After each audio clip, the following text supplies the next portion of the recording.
is your perineal hematomas. So, alam nyo lang, pati Alice doon, andun pa rin tayo kay Kifi. Kung anong bang mangyayari at possible mangyari kay Kifi during the stage of labor and delivery. From the word itself, hema, alam niyo naman na siguro ang basic suffix at prefix, no? Okay? So we have your hema, that's blood. Okay? Tomas, omas, yung mga omas na yan, basta na-connect siya sa mga different suffix terms, that is accumulation or drop, sinasabi. Okay, so basically, this is a bleeding, okay, in the intradermal, okay, area in the perineum. So perineal hematomas. Let's go with the general concepts. General concepts includes the collection of blood in the subcutaneous layer of the tissue of the perineum. In layman's, pasak sa kipay. May pasak yung kipay niya. Bakit nagkaroon ng pasak yung kipay niya? Sir, bakit? Dahil ba, sir? Sobrahan? May case kami ganyan noon. Estudyante ako bagay. Ay, CA na ako pala sa bilang school. Nagkaroon siya ng perineal laceration and cervical laceration. Not because of pregnancy delivery.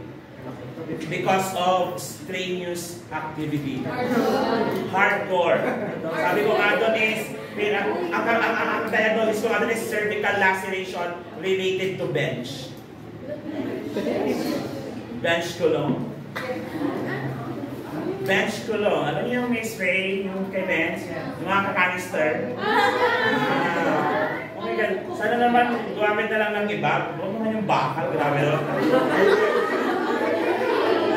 Mura naman yata ang dildo, ano? Paano ko bakit doon kasi canister, no? Oo, nasobrahan yung tear, umabot ng 2nd degree papunta sa cervix. Kaya dapat i-repair sa OR, hindi sa DR. So, medyo case namin yun. Nag-iipot pa kami, intriga pa kami, gusto namin siyang gawing case study. Kaso nga lang, mahirap makakuha ng data, of course. You would not expect the woman and the man to describe kung paano nila ginawa. Baka tumambling-tabling pala sila. Pagtapat ng canister, gano'n. Umabot hanggang doon. Dahan-dahanin kasi. Canister, gano'n ba kahapon? Parang mas mahaba pa rito, no? Mas medyo mataba, ano? Canister. Hindi naman siya kasi laki ng axe. Mas maliit konti yung diameter niya, pero mas mahaba. Pero masada mo yun. This is not sponsored, by the way.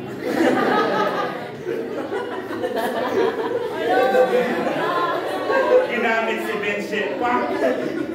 Okay, so layers of the tissue, okay? Occur at the site of the episiotomy or laceration repair if a vein was punctured during repair. As you can see, hematomas are like purplish to blackish in color, right?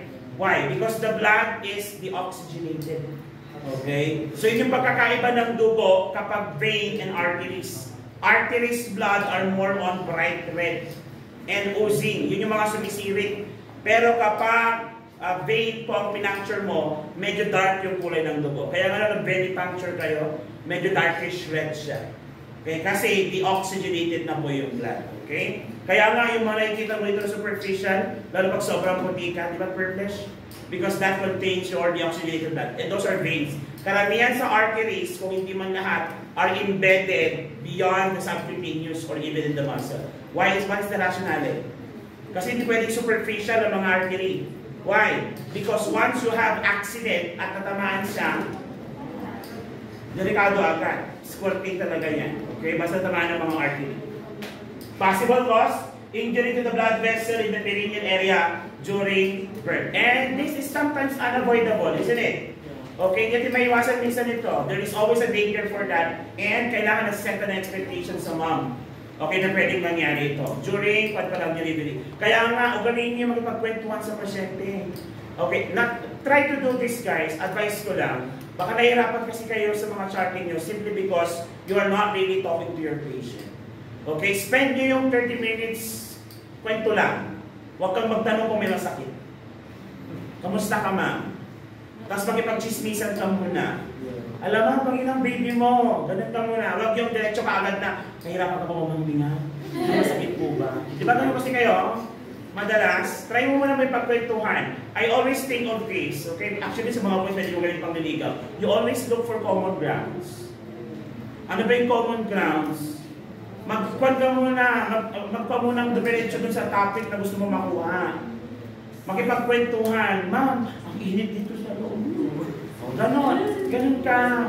Actually, oo nga, init. Tapos, saka kapag nakita mo na nagtatawanan na kayo, saka mo sabihin, okay, ma'am, tanong ko lang, lalo pag magkikispace kayo, kung makuha kayo ng data, para kayong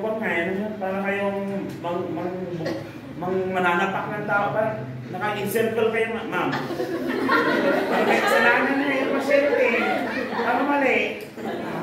Parang alam niya, parang, ano ba estudyante ito? Sir, kumukuha kami ng data. Bakit ang dami nyo? Sir, group work. Group work daw. Halala. Okay? So that is the cause for injury, okay? Now, what are the assessment findings? Of course, there is perineal suture discomfort. Okay, masakit yung tahi. Of course naman, sino na tayo na matai dito? Wala pa. Okay? Reports of severe pain in the perineal area or a feeling of pressure between her legs. Okay?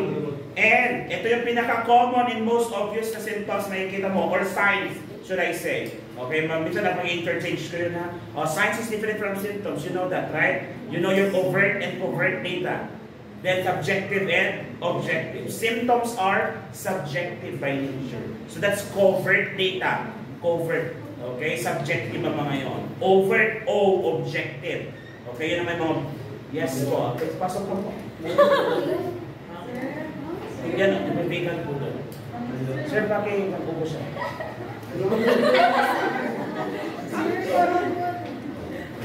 Magsala mo na, nakaupo na siya eh. Patutuwag mga halangan, upos sa tabi ni Kulo. Sige, okay na, ready na? Ba't ka late? Okay. Malamang pag may bukas, kailangan entertain mo. Am I right? Ma'am, relax ka lang siya. Okay. Area of purpose discoloration with obvious swelling. Okay. O para makikita nyo kung hindi pa kinakita ng key fine na nasa pack. Imagine mo na lang yung mata na nasa pack nalipat sa lagyan. Yun ang itsura. Like this one, no?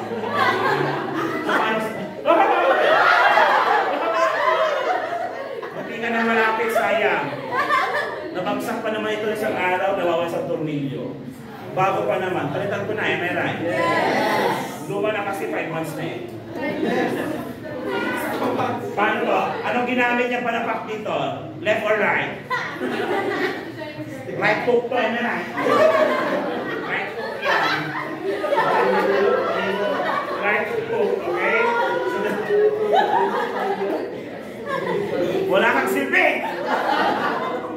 Okay, purpose with obvious, okay, discoloration. Small as 2 cm as large as 8 cm.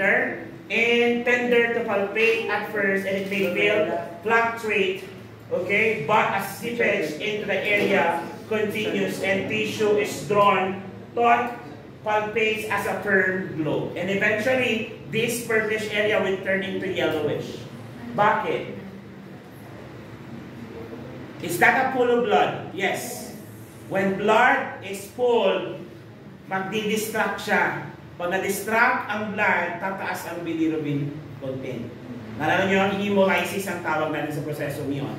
And yung hemolysis doon sa area na yon will increase ang bilirubin, kaya nagiging yellowish. Kaya mga basa, di ba, papapagaling na, nagiging yellow. Okay, that's explanation. Because of the hemolysis. Okay, namamatay yung blood cells. Okay? So that is the assessment findings or the clinical manifestations you would observe. Basically, yung naka-red purpose discoloration, yan lang. You would already consider the condition as hematomas. Now, how are we going to manage it, sir? Management is report the hematoma. Then you have to take note of the size and the degree of discoloration to the primary healthcare provider. In this case, it's the physician.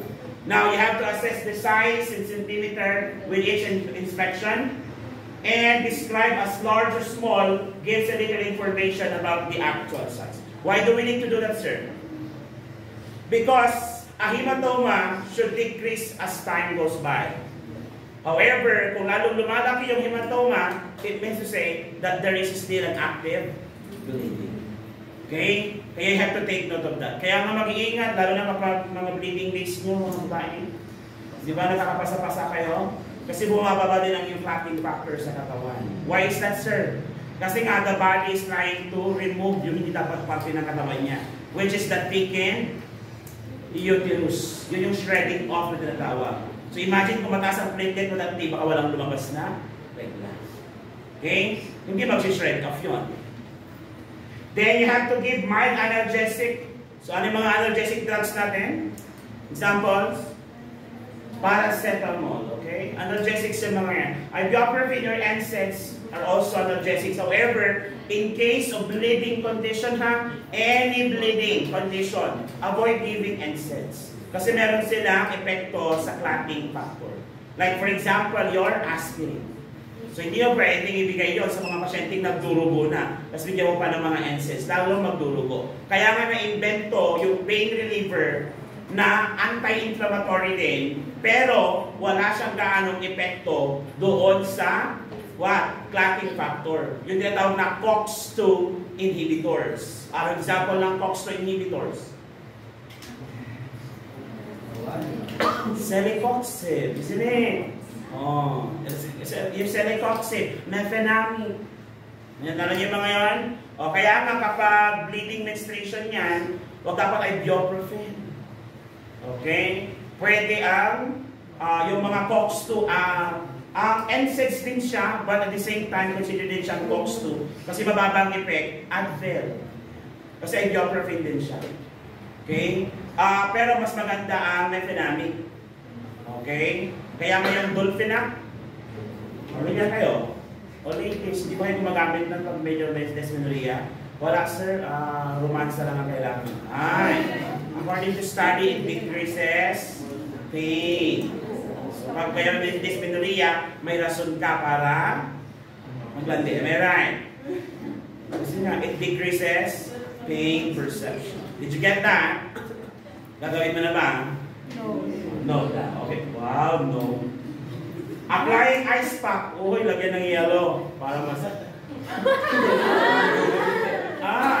prevent further bleeding, of course. Ice pack promotes dilation, constriction. No, constriction nga. Constriction. It promotes constriction to the area or to the site. Okay?